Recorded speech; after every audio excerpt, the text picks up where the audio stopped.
Bonsoir à tous, ravi de vous retrouver pour nos conférences pratiques dentaires. Alors ce soir, au lendemain de la Journée mondiale de la santé bucco-dentaire, on va évoquer une conférence qui est complètement dans le thème, puisque le but est d'améliorer l'hygiène bucco-dentaire par l'intermédiaire d'un traitement Invisalign, puisque notre conférence est en collaboration avec notre partenaire Align. Donc on va en effet voir qu'il n'y a pas qu'un seul intérêt esthétique, hein, mais que l'alignement peut aussi permettre de mieux nettoyer, d'avoir aussi un meilleur parodonte, et puis aussi dans le cas d'une réhabilitation prothétique, de diminuer la taille et de préserver les tissus dentaires. Donc pour cela, on a fait appel au docteur Mathieu Bénichou, qui est un omnipraticien à Toulouse. Je vais lui laisser la parole. Et puis, avant, je vous rappelle que vous pourrez nous poser vos questions en tapant sur l'icône Q&R qui se situe en bas de votre écran, et on y répondra à la fin de la séance. Voilà, Mathieu, je te passe la parole. Parfait, bonsoir à tous. Alors, je vais commencer par partager mon écran, comme ça on va pouvoir se mettre bien dans le bain de notre conférence de ce soir. Donc, le but de la conférence de ce soir, en fait, de l'intervention de ce soir, ça va être principalement de venir voir si l'alignement est l'alignement dentaire, pas aligneur ou l'alignement tout simplement, mais là on est là pour parler d'aligneur, mais l'alignement tout simplement comment se met cet alignement au service de l'hygiène bucco-dentaire. Alors, tu en as parlé dans ton intervention, dans ton préambule, que ce soit déjà au niveau de la santé parodontale ou que ce soit au niveau de l'hygiène bucco-dentaire, et c'est-à-dire de son maintien de cette hygiène-là. Alors, pour commencer, qu'est-ce que c'est l'hygiène bucco-dentaire? Est-ce qu'il y a une définition? Alors, regarde, parce que quand on parle à un praticien, un omnipraticien, on va lui demander qu'est-ce que c'est pour toi l'hygiène bucco-dentaire? On n'a pas vraiment de définition en fonction de chacun de sa spécialité ou de son domaine d'expertise. On va chacun avoir une propre définition. Alors, on va regarder. L'OMS définit la santé bucco-dentaire comme l'absence de douleur buccale ou faciale, de cancer buccal ou pharyngé, bon là c'est dans les cas les plus extrêmes, d'infection ou de lésions buccales, parodontopathie, affection donc touchant les gencives, le déchaussement et la perte des dents et autres maladies et troubles, incluant donc les maladies carieuses. Et c'est ce qui va nous impacter, nous, les omnipraticiens, en fait. Les patients, quand ils viennent chez nous, ils viennent pour deux raisons principales. Une raison principale, c'est souvent la douleur. Et la deuxième, c'est souvent qu'ils ont vu des messages de prévention pour dire je préviens l'arrivée d'une problématique. Donc, soit ils rentrent dans notre cabinet parce qu'ils ont mal, soit ils rentrent dans le cabinet parce qu'ils ont peur qu'un jour ils aient mal. Donc, cette hygiène bucco-dentaire, elle est au centre de nos préoccupations, nous, en tant que praticiens. Et on va regarder un petit peu, nous, en tant que praticiens, ce qui nous guide dans notre thérapeutique, en fait, c'est le gradient thérapeutique. On en parle très régulièrement dans l'ensemble des formations. Si vous arrivez de faire des formations sur le collage, on va vous parler du gradient thérapeutique. Vous faites une formation sur les implants, on vous parle du gradient thérapeutique. Vous faites une formation sur la prothèse, on vous parle du gradient thérapeutique. Il est à toutes les choses. Mais ce gradient thérapeutique, à quoi il sert? En fait, il nous permet de venir driver, de venir guider nos thérapeutiques pour être le plus minimalement invasif possible et de préserver au maximum les tissus. Donc, on va avoir une gradation de la gauche vers la droite, hein, selon la frise. Et ce gradient thérapeutique, en fait, on a à gauche de la frise tout ce qui va être le plus minimalement invasif, donc la prévention étant totalement minimalement invasive, donc on ne va pas venir toucher à l'organe dentaire, jusqu'à l'implant, c'est-à-dire l'extraction de la dent et le remplacement de la dent par un implant. Et ce qu'on voit, c'est que dans la partie gauche, la prévention, la prophylaxie et l'orthodontie sont quasiment sur la même ligne. C'est-à-dire que quand on dit l'alignement au service de l'hygiène bucco-dentaire, en fait, ça serait presque un pléonasme, puisque l'hygiène bucco-dentaire, la prévention, la prophylaxie, dans ce gradient thérapeutique, est au même niveau que l'alignement lui-même. Donc, on comprend bien que dans la notion de gradient, on a cette hygiène bucco-dentaire, ce maintien de l'hygiène bucco-dentaire, qui est intriqué dans le fait que les dents soient alignées. Et si elles sont alignées, forcément peut-être un peu plus propres et forcément un peu moins soumises à des pathologies qui nous amèneront à aller vers la partie de droite de ce gradient thérapeutique. Parce qu'à partir du moment où il y a une pathologie dentaire, on arrive sur des phases de ce gradient thérapeutique qui sont beaucoup plus délabrantes. Soins conservateurs pour les moins délabrants, parodontopathie. Là, on commence vraiment à toucher un petit peu, même parfois de passer de parodontopathie à implant très rapidement. Chirurgie, endodontie, prothèse, tout ça, c'est la suite d'une prévention, d'une prophylaxie moins bien menée ou mal menée ou pas suivie.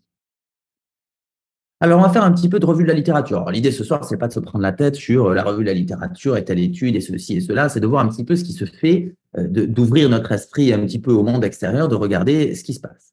Alors, on a une première étude sur, vous allez voir, on va pas parler clinique aussi, hein, ne vous inquiétez pas. On a une première étude qui nous parle de l'association entre la malposition des dents et les problèmes parodontaux. Et sur cette étude, on va voir que les dents mal alignées, alors c'est le titre, hein, mal aligné, il faudrait qu'on puisse définir à partir de quel moment les dents sont mal alignées, hein, puisque c'est le biais de l'étude, mais en tout cas, les dents mal alignées affectent négativement le parodonte. Et ça affecte négativement le parodonte, et ça a pour conséquence d'augmenter le risque de maladie parodontale, puisque c'est quand même le parodonte qui est affecté, le parodonte qui est le tissu de soutien de la dent. Donc si la dent, elle est mal soutenue, ben, elle finira un jour par peut-être plus être là, d'accord? La difficulté qu'on a aussi quand il y a des espaces où il y a une maladie parodontale ou que les dents sont mal positionnées, à enlever la plaque et les bactéries qui, du coup, vont engager une pathologie parodontale plus importante et créant, du coup, des gencives inflammatoires, des tissus mous qui sont moins, qui jouent moins leur rôle, des récessions gingivales et, au final, une perte osseuse pouvant amener à la perte de la dent. Donc, en gros, si on regarde cette étude, qu'est-ce qu'elle nous dit? Elle nous dit qu'en fait, la mauvaise position dentaire, elle peut nous amener tout droit, si on défile toutes les problématiques qu'il peut y avoir, à la perte de la dent, tout simplement. Et tout ça, par quoi? Par un mauvais support parodontal. Et on sait, aujourd'hui, tous les praticiens savent que le parodonte est le tissu de soutien de la dent et que quand on fait de l'alignement, on travaille aussi le parodonte, surtout le parodonte. Alors, quand on va faire une revue de la littérature sur PubMed, je vais taper aligneur invisible et parodontite. Et on voit que c'est un sujet qui, dans les 10 dernières années, va intéresser. Alors, le dernier cadran est en 2024, donc l'année ayant à peine commencé, on a moins d'études, mais forcément, parce qu'il faudrait attendre décembre 2024 pour connaître l'ensemble des études qui se sont déroulées sur l'année. Mais si on s'arrêtait en 2023, décembre 2023, on voit qu'on a une demande croissante et des études, nombre d'études croissant qui vont traiter de ce sujet des aligneurs invisibles et de la parodontite. Donc, c'est un sujet qui est un hot topic. C'est un sujet très important et très, comment dire, qui engage pas mal de recherches au niveau des laboratoires ou des universités ou de l'hôpital, parce qu'en fait, la parodontite, c'est le deuxième problème après la carie. Alors, vous savez, on a voulu une génération de patients sans carie, mais en fait, il faudrait aussi avoir une génération de patients sans parodontite, parce que aujourd'hui, nos patients qui répondent bien, ou en tout cas qui arrivent bien à se brosser les dents, ils ont toujours des problèmes parodontaux. Alors, on regarde un petit peu ce qui se fait au niveau de la revue de la littérature. On a une première étude qui va nous parler de la première prévention de la gingivite, de la parodontite, c'est gérer la gingivite. Ah, super. On a vu tout à l'heure que on gérait facilement les gingivites avec des dents alignées, ou en tout cas qu'on les gérait beaucoup moins bien quand elles n'étaient pas bien alignées. D'accord? Promotion de la santé et de l'hygiène à travers un bon alignement dentaire. Ça, c'est une deuxième étude. Alors, les études que je vous prends, c'est pas juste comme ça pour faire joli et faire une jolie diapositive. Hein. C'était des études, c'est les grosses études majeures, les plus citées dans le topic, dans le sujet aligneur invisible et parodontite. Donc, on est vraiment sur des études d'ancrage sur le sujet parodontite, aligneur et hygiène bucco-dentaire. Donc, c'est vraiment les études majeures. Utilisation de la brossette interdentaire en prévention d'une maladie parodontale. Et oui, comment est-ce qu'on peut passer une brossette interdentaire entre des dents qui ne sont pas alignées, c'est-à-dire où la brossette passe pas, c'est pas possible. Est-ce qu'il y a une relation entre la gestion et le passage du fil dentaire et la présence de caries chez l'adulte? Et enfin, prévention et contrôle des maladies parodontales et des caries, le passage des brossettes interdentaires. Donc tout ça nous amène à quoi? À l'hygiène, le soin que va pouvoir apporter le patient chez lui, une fois rentré chez lui. Comment nous, les praticiens, on va mettre une thérapeutique à destination du patient pour que le patient, une fois chez lui, puisse prévenir de l'arrivée des premières pathologies, c'est-à-dire la gingivite, les maladies parodontales, pour éviter d'arriver dans des phases du gradient thérapeutique qui soient très délabrantes. Quand on regarde maintenant parodontite et maladies systémiques, je ne vous apprends rien sur ça. On voit qu'il y a une association entre les maladies parodontales et toute une pléthore de maladies systémiques. Complications post-opératoires en hôpital, après des procédures chirurgicales, l'association qu'il peut y avoir avec une parodontite. Augmentation du risque de la polyarthrite rhumatoïde, une revue systématique de la littérature, mais l'idée, c'est pas de rentrer dans le détail de l'étude, mais on voit quand même que cette parodontite, elle occupe le centre, non pas de notre univers de dentiste à nous, mais aussi le centre de l'univers des professions médicales qui nous entourent. Et là, le rôle du dentiste ou de l'orthodontiste, quand il va venir procéder à l'alignement, il est énorme, puisque on va promouvoir une bonne santé bucco-dentaire. Oui, c'est notre domaine, mais aussi éviter à notre patient des problématiques sur d'autres domaines de sa santé. Donc, on est vraiment sur une vraie action de santé publique. Alors, l'impact des aligneurs fixes, des multibags ou des aligneurs dans le microbiome. Alors, ce qu'on va regarder, c'est est-ce qu'il y a une différence entre aligneur et multibag? Multibag, c'est les bagues classiques, multi-attaches. Et ce qu'on regarde dans cette étude-là, qui est une étude qui date de 2022, qui est parue dans le journal d'orthopédie dentofaciale, on va regarder l'index de plaques et l'index gingival avec des multi-attaches et avec des aligneurs invisibles. Alors, multi-attaches, c'est dans l'étude là que je vous ai surligné, c'est FA, Fixed Appliance, et Clear Aligners pour les aligneurs invisibles. Et la conclusion, c'est que l'utilisation d'aligneurs invisibles permet d'avoir des meilleurs résultats dans les paramètres qui sont évalués, l'indice de plaque, l'indice gingival, que ceux qu'on a avec les multi-attaches. Et tout ça pour dire que, en fait, avec les multi-attaches, on brosse moins bien, alors qu'avec les aligneurs invisibles, quand on brosse bien. Donc, pendant le traitement, on va aussi, avec l'utilisation des aligneurs invisibles, promouvoir un bon maintien de la santé bucco-dentaire, un bon maintien de l'hygiène. Qu'est-ce que ça nous dit aussi? Ça nous dit qu'un bon alignement améliore la capacité qu'a le patient de se brosser et donc de maintenir une bonne hygiène bucco-dentaire. Le désavantage des multi-attaches, c'est qu'en fait, avec le nombre de surfaces qu'il y a, les affractuosités, les rugosités, les élastiques en plastique, etc., mais en fait, on n'arrive pas, malgré tout, à maintenir pendant le traitement aussi une bonne hygiène bucco-dentaire. On fait une dernière revue de la littérature, et après on va passer à la partie clinique, la vraie partie, celle qui nous intéresse. Est-ce qu'il y a une... Enfin, attendez, parce que j'ai un petit souci avec mon écran. Hop là, parfait. Excusez-moi. On va avoir une méta-analyse sur l'état parodontal pendant un traitement avec des aligneurs et avec une multi-attache. Et là, on regarde un peu plus globalement. Qu'est-ce qui conclut? C'est que les aligneurs permettent aussi, et c'est dans le sens de l'étude précédente, une meilleure hygiène et diminue le risque de développer des gingivites pendant les traitements orthodontiques par rapport aux multi-attaches.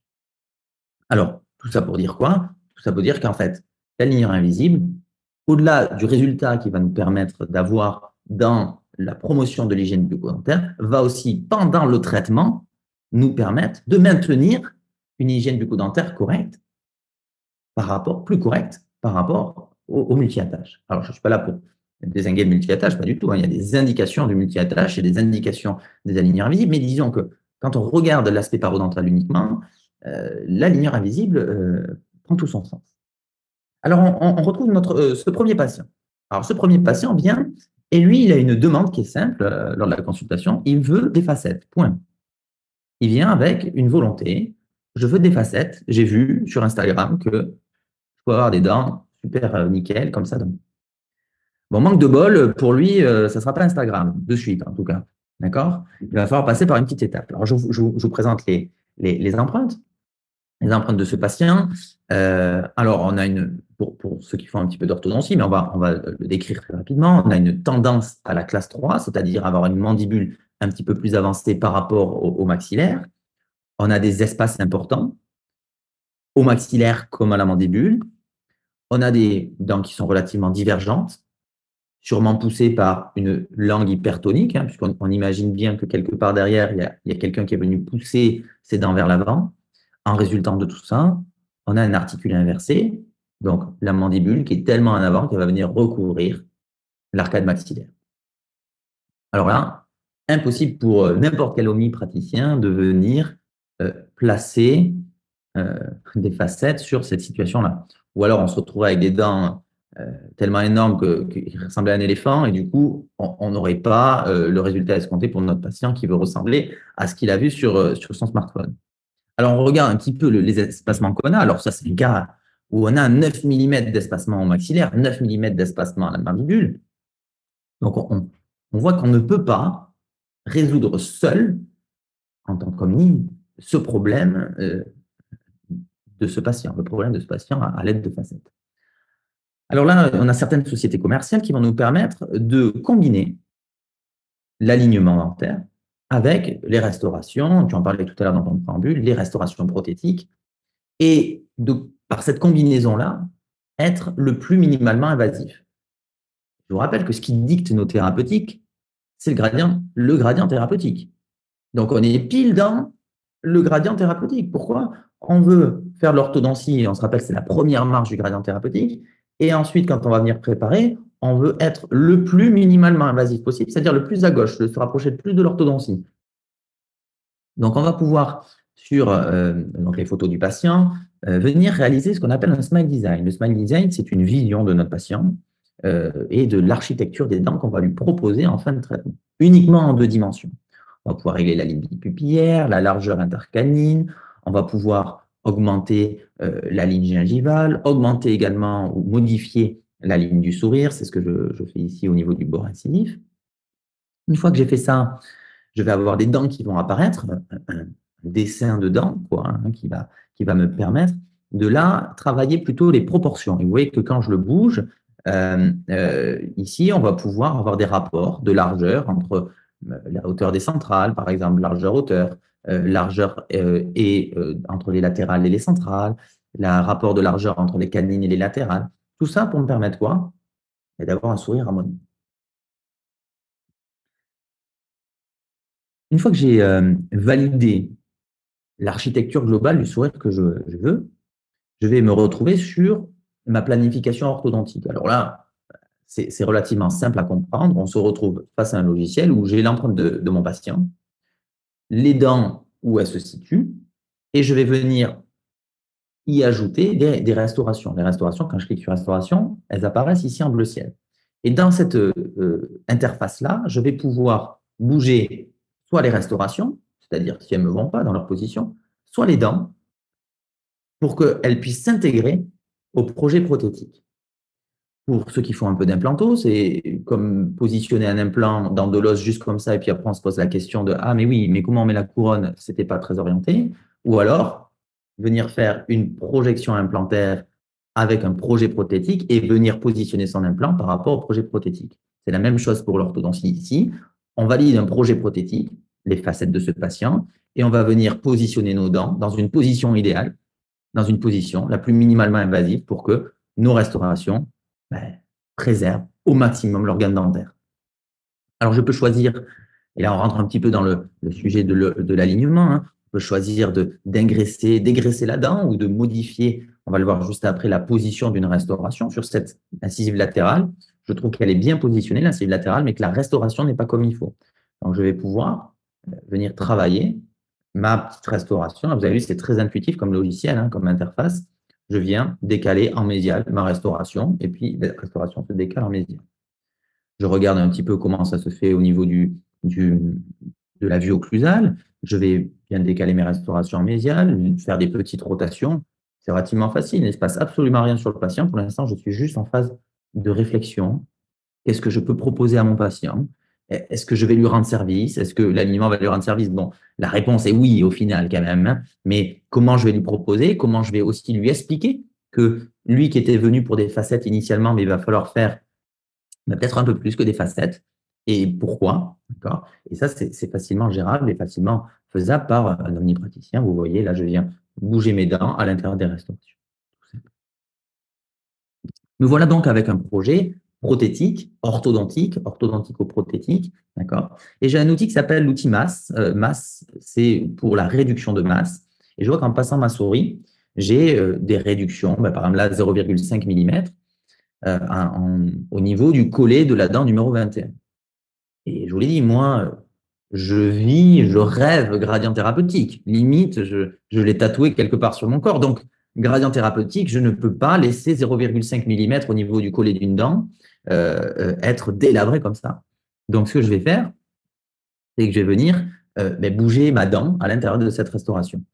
Donc, j'active l'outil réduction et je vais appliquer un mouvement radiculaire au niveau de cette dent-là pour pouvoir réduire, hop là, tac, ici, on va y arriver, pour pouvoir réduire cette, ces fameux 0,5 mm. Vous voyez qu'en appliquant un petit peu c'est un mouvement de torque pour ceux qui ont l'habitude de faire un peu d'orthodontie, en appliquant un petit mouvement radiculaire, je supprime cette éventuelle réduction améllaire que j'aurais pu avoir si je n'avais pas anticipé ça avec un projet prothétique. D'accord? Je vous le remontre ici, clac, et là, j'ai ma restauration qui englobe complètement ma dent. Et donc voilà, me voilà avec mon patient en train de lui dire, bon, maintenant, je peux vous traiter, oui. Oui, vous pouvez avoir des facettes, mais pas tout de suite. Il va falloir d'abord faire un petit traitement d'alignement pour vous amener à ce résultat-là. Est-ce que ce sourire vous conviendrait? Oui. Alors, s'il vous convient, il va falloir faire un alignement de X gouttières, on va le voir juste après, et ensuite, on pourra mettre les facettes. Petite curiosité, je me suis dit, tiens, une fois qu'on a validé ça, est-ce que ça ne serait pas intéressant de voir qu'est-ce qu'on aurait dû enlever comme masse de dents si je n'avais pas fait appel à l'alignement. Et là, on regarde, petite réduction, vous imaginez, j'ai plus de 2 mm au niveau d'un bord incisif. C'est-à-dire, en fait, cette dent numéro 11 et cette dent 21, je fais un traitement de dévitalisation, un in-les-corps et une couronne, alors que la dent, à la base, elle n'avait absolument rien. D'accord? Donc, on voit vraiment là l'apport intéressant pour nous, les omnipraticiens, d'utiliser les aligneurs invisibles au quotidien pour faciliter nos thérapeutiques et faciliter surtout ce pourquoi nous, les omnipraticiens, on est formés, à faire de la prothèse. D'accord? Et ça, on utilise les aligneurs invisibles comme un outil qui nous permet de faciliter notre prothèse. Alors, ce patient, on revient à notre petit patient, en 19 aligneurs à la mandibule et en 13 aligneurs au maxillaire, 13 aligneurs actifs au maxillaire, hein, on va pouvoir fermer ces espaces et se retrouver dans une situation qui va être tout à fait favorable à la réalisation de facettes. On retrouve notre patient juste avant, alors là on est à l'aligneur numéro 15, donc la mandibule n'a pas complètement fini de se fermer, mais ça me permet déjà de préparer mon travail au niveau du maxillaire.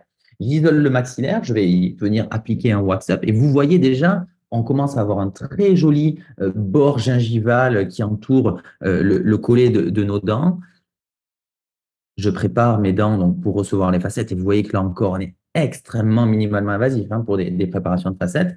Difficulté particulière pour ces dents-là, quand il y a des diastèmes, la préparation de facettes doit se faire un peu plus apicale pour que le prothésiste puisse manager comme il faut le profil d'émergence des facettes. Si je suis dans une situation idéale pour le positionnement des facettes, je suis aussi dans une situation idéale pour l'isolation, pour la pose de ma digue. Très facile de poser une digue sur des dents qui sont alignées, propres et faciles. Et le parodonte en est encore moins atteint quand on pose la digue. On va faire notre etching, notre préparation de collage, et voilà notre patient en fin de traitement. Donc là, qu'est-ce qu'on voit? On voit déjà une facilité qu'il a de maintenir l'hygiène bucco-dentaire parce qu'il a des dents alignées. On rétablit une fonction, euh, occlusale, mais on rétablit une fonction biologique aussi. Parce que là, on rapproche les dents, on va avoir des papilles qui vont venir s'insérer entre chacune de nos préparations, de nos restaurations. Et on regarde maintenant la situation initiale que je vous avais pas montrée, c'était surtout, regardez, la difficulté en bas qu'il y avait à maintenir une hygiène chez le même patient.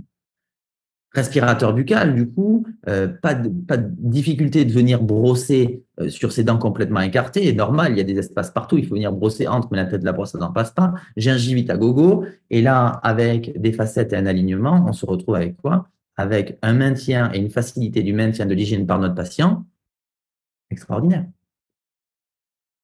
Et voilà notre patient donc en début et en fin de traitement. Pour les puristes qui me diront que les milieux ne sont pas alignés, je le sais, le patient était tellement content qu'il n'a pas voulu faire les quelques petites gouttières qui m'auraient permis d'aligner les milieux. Moi, ça me tenait à cœur. Lui, plus du tout. Il était très content comme ça. On ne va pas l'enquiquiner pour ces petits détails-là, mais j'anticipe déjà les questions. Pour ce cas-là, alors ce cas-là, je vous ai montré directement la fin. C'est un petit peu le spoiler. Comment on passe d'une situation comme celle-ci à celle que je viens de vous montrer? La même chose. Vous voyez qu'ici, chez cette patiente, si elle continue à avoir une position comme ça, dedans, on va se retrouver avec une récession sur sa dent numéro 12 extrêmement importante. Peut-être un jour même perdre cette dent numéro 12. Sa dent numéro 13 complètement lingualée, un articulé inversé, fait qu'elle n'a pas de fonction au niveau de son guide canin. On a des risques parodontaux importants.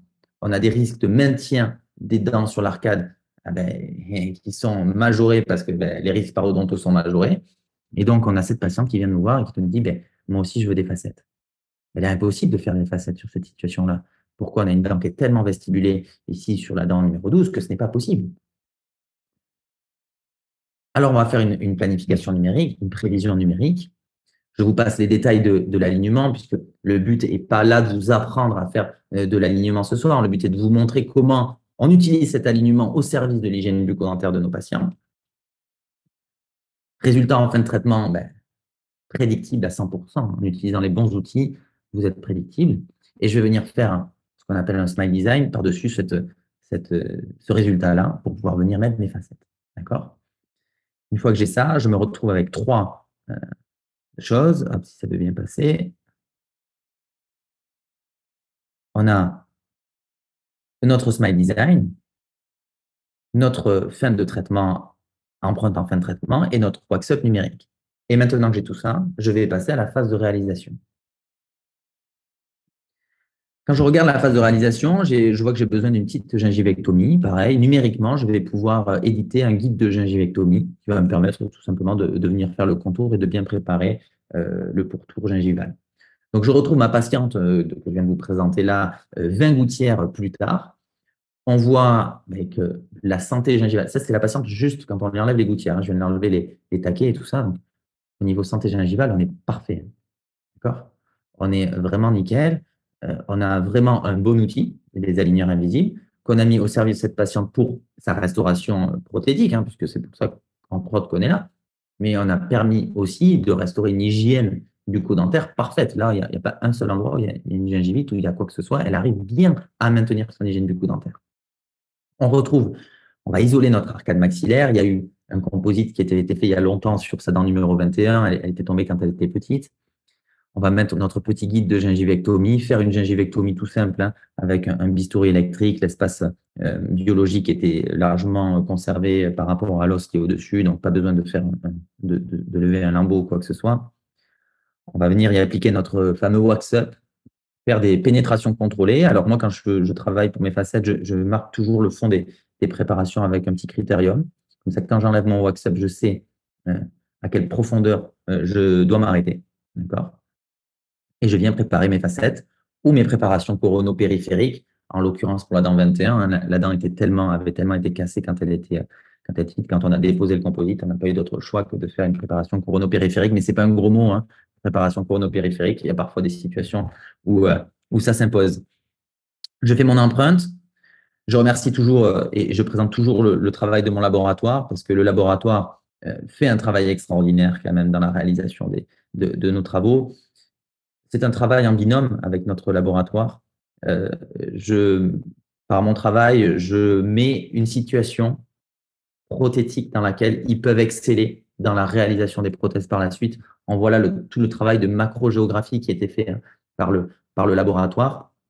Et en fait, je les mets dans une situation favorable et ils me mettent dans une situation de fin de traitement ultra favorable, ce qui me permet, moi, déjà là, je peux diguer beaucoup plus facilement hein, avec des dents alignées. Vous imaginez, si j'avais dû diguer là tout à l'heure avec l'articulé inversé d'un côté, le téflon, il aurait été complètement à l'ouest, la dent totalement vestibulée, j'aurais dézingué tout le monde et en fait, j'aurais pas pu diguer du tout.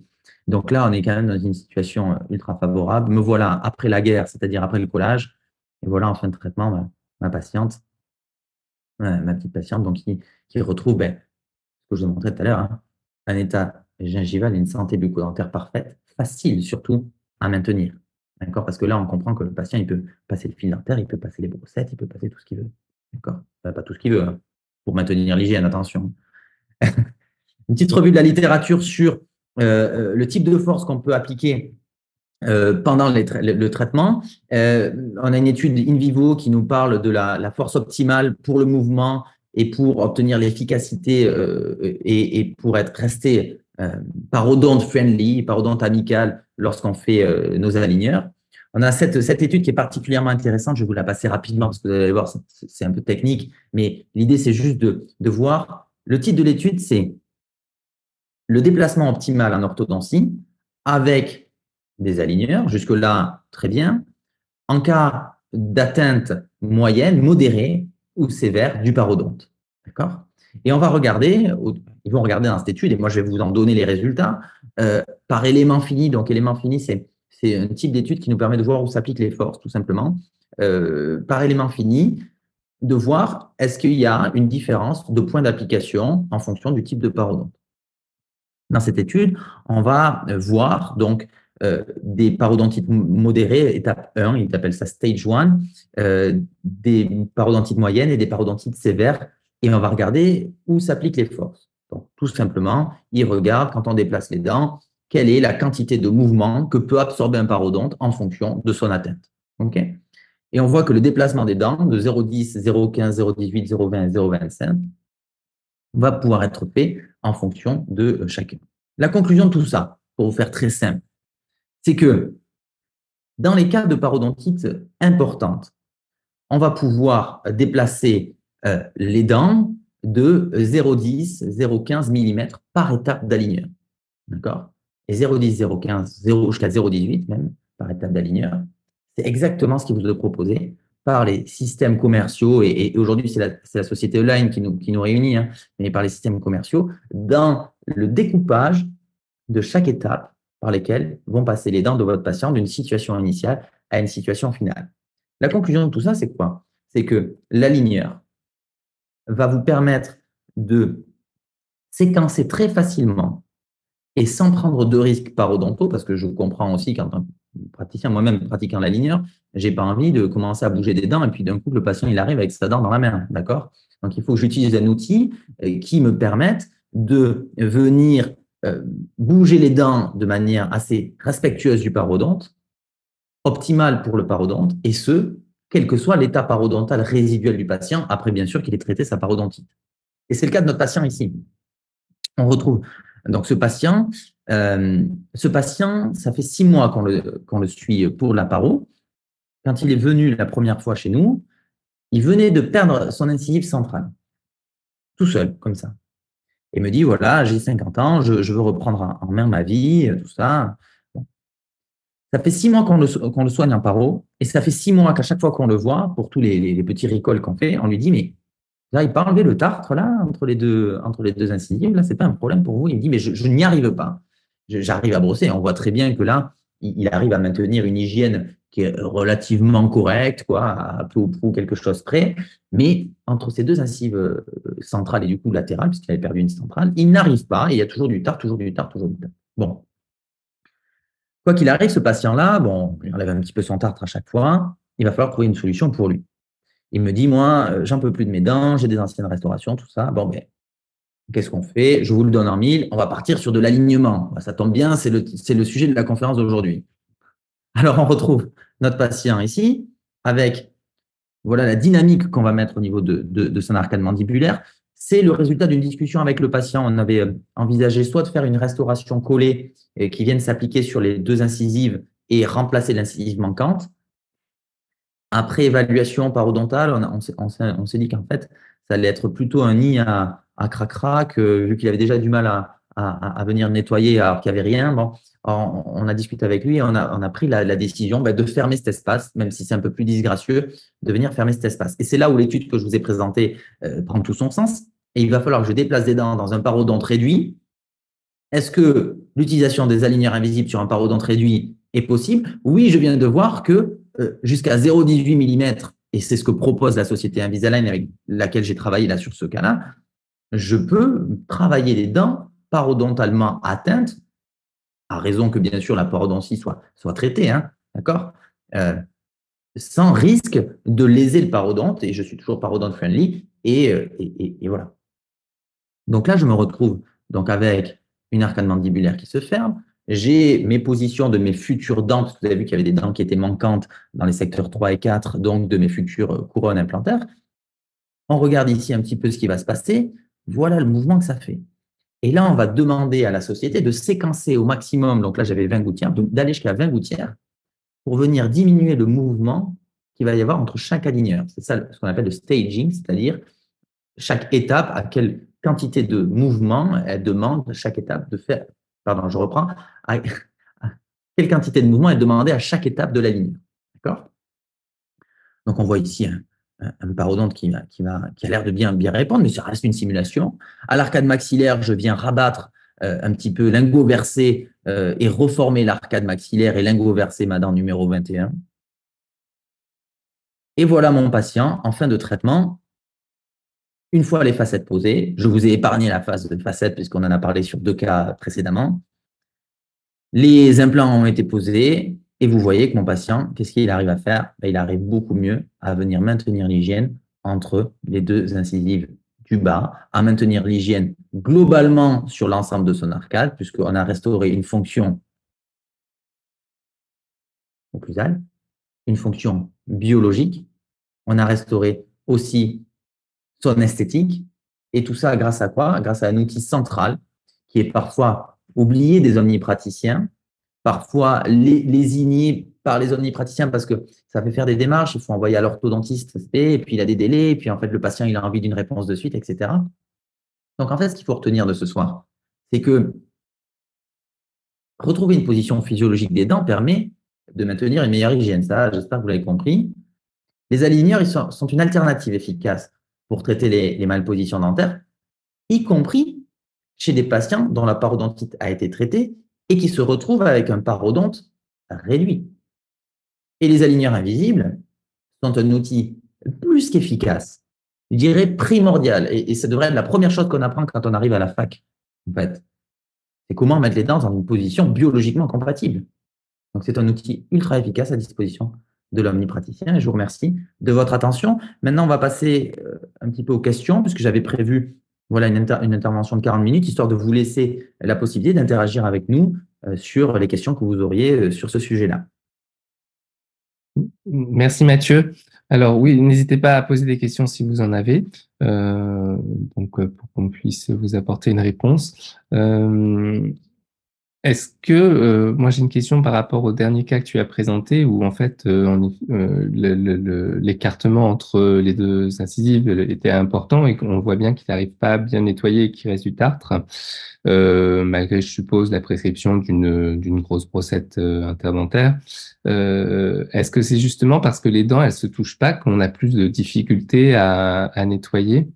Ouais, je pense qu'en fait chez ce patient-là, même s'il passait la brossette, et avec la meilleure volonté, parce que ce patient, franchement, il est adorable. Hein. Tu vois bien, il suit la thérapeutique, il partait d'une parodontite énorme, et malgré les aligneurs, malgré tout. Et en fait, je pense que simplement l'angulation et la position des dents, du fait qu'elles soient écartées, mais pas trop, ne permet pas de passer la brosse à dents, ne permet pas de bien passer la brossette.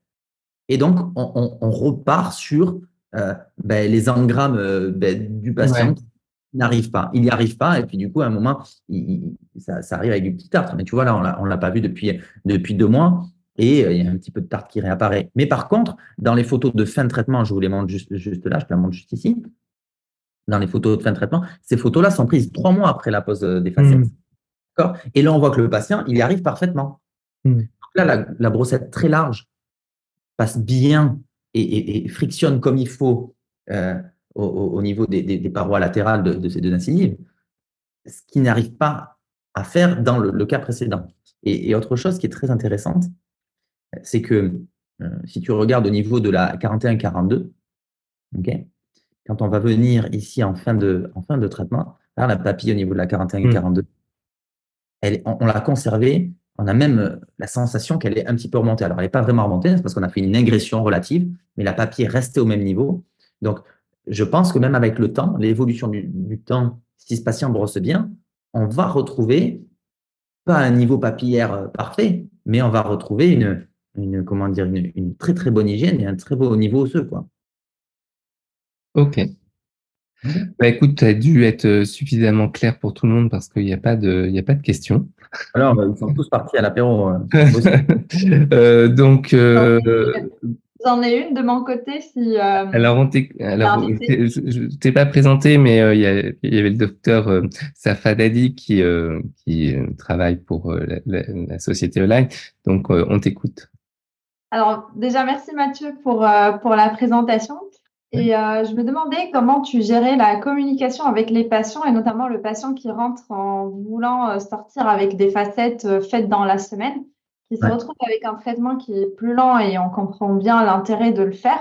Mais comment tu gères cette communication avec les patients et comment tu leur expliques ton plan de traitement? En fait, c'est assez simple. En tout cas, j'utilise des mots relativement simples. Je leur explique que ni plus ni moins, leurs dents, c'est comme leurs doigts ou leurs pieds. D'accord? Et que de tailler une dent, c'est comme si je leur taillais comme ça un doigt ou un pied. Là, tout de suite, l'histoire, c'est plus la même. Et je lui dis, si je taille beaucoup la dent, c'est comme si je taillais beaucoup le doigt. Et si je taille pas du tout le doigt, on est beaucoup mieux. Donc là, il comprend un petit peu. Mais je lui dis, voilà, la situation. Et si on revient sur le patient, le premier patient là, qui avait des espacements importants, lui, je lui dis, si je ne remets pas la dent dans une bonne position, je n'aurai pas de bons résultats déjà du côté technique pour pouvoir bien coller. Ça veut dire que ça va tomber régulièrement parce que je ne serai pas sur les mailles. Et la deuxième argument que je lui donne, c'est que plus on se rapproche de ce que fait la nature, plus on est esthétique. D'accord? Plus on va pouvoir avoir quelque chose d'esthétique. Et si jamais, et c'était le cas pour ce patient en fait, il adhère pas trop à mon idée, mais là c'est tout simple. Ce que j'ai fait, je vous le montre de suite, j'ai fait juste ça. Ici, la claque. J'ai fait ça. Et cette capture d'écran, cette capture vidéo que je vous montre, là, je les montre au patient, tout simplement. Je dis voilà, si vous voulez des facettes comme on a vu sur la photo précédemment, ben, je dois enlever 3 mm de votre dent. Je dois la couper complètement. D'accord? Et là, le patient, il n'est pas idiot, hein. D'accord? Quand il voit ça, hein, quand tu lui montres une photo, est-ce que vous voulez ça? Il te dit oui. Et que si tu lui dis, bon, ben, si vous voulez ça, il n'y a pas de problème, mais par contre, la position de vos dents n'est pas bonne, il le comprend très bien. D'accord? Et la communication, elle passe par cette triangulation aussi entre patient, praticien et outils technologiques qu'on a à notre disposition aujourd'hui. C'est de pouvoir montrer pourquoi je fais cet alignement. Et si je ne le fais pas, ce vers quoi je tends, quoi. Et ce patient, il est jeune, hein. Il a 28 ans, et il se doute bien que si tu commences à lui proposer une dévitalisation sur une dent qui n'avait pas besoin initialement, c'est pas quelque chose de correct, quoi. Donc, en fait, tu prends tout simplement en lui disant, voilà, votre doigt, vous voyez le doigt, ben, c'est comme si vous me disiez, ben, moi, je veux un doigt différent, ben, je le coupe et on en refait un autre. Ah, il va te dire, non, non, mais pour les doigts, ils réfléchissent facilement. Pour les dents, ils ont l'impression que c'est plus facile. Et la simulation, tu la présentes pas systématiquement? Alors, si, alors pas aussi détaillé que ça, d'accord? Je la présente plutôt avec juste au niveau du staging des aligneurs, c'est-à-dire cette partie ici que je vais vous montrer, comme je vous ai montré ici en dernier cas, le patient reçoit ça en fait. Donc, il peut se regarder un petit peu sous toutes les coutures, d'accord? Je la présente, il la reçoit systématiquement. Moi, je trouve que c'est sympa de recevoir, de pouvoir se voir. Je suis à la gouttière numéro 10, j'ai envie de savoir ce qui m'attend après. Moi, si j'étais patient, j'aimerais voir un petit peu ce qui m'attend. Alors, je leur envoie par mail, mais aussi détaillé que ça, que je vous ai présenté sur le patient précédent. Ici, je ne fais pas ça pour effectivement tous les patients, parce qu'il y en a certains qui comprennent dès le premier coup et qui me disent, ah non, mais oui, j'ai bien compris, en fait. Ça fait du sens ce que vous me dites, qu'il faut que les dents soient bien positionnées pour que vous soyez le moins délabrant. Et alors Instagram, c'est un peu à double tranchant, mais je m'en sers, Instagram ou Facebook, enfin, peu importe, un réseau social, quoi. C'est un peu à double tranchant parce qu'ils voient souvent des vidéos avec les dents taillées pour des préparations coronopériphériques. Mais vous n'allez pas me faire les dents de requin. Et en fait, si on leur explique que là, oui, là, je vais être obligé de faire la dent de requin. Là, clairement, si je ne fais pas l'alignement, c'est dent de requin direct. Et si par contre, je fais de l'alignement, on conserve quasiment toute la dent. J'ai juste besoin d'enlever 0,2, 0,3 mm d'épaisseur pour que le prothésiste puisse venir mettre sa facette. Mais là, le patient, il comprend de suite. Ouais, c'est quelque chose qu'il faut savoir expliquer, il faut savoir prendre des mots très simples et leur expliquer pourquoi. Nous, on est obligé d'utiliser cet outil-là, de l'alignement, et ils comprennent aussi. Parfait. Super. Tu as une J'aime autre bien question? le rapprochement avec le doigt parce que c'est vrai qu'on y pense différemment quand c'est un autre membre autre que les dents et ça permet de faire une bonne réflexion. Bon, très bonne astuce. Ok, très bien. Écoute, en tout cas, merci pour ta franchise, ton accessibilité, ton discours. Donc, cette conférence, elle sera accessible en replay dans les 2-3 prochains jours.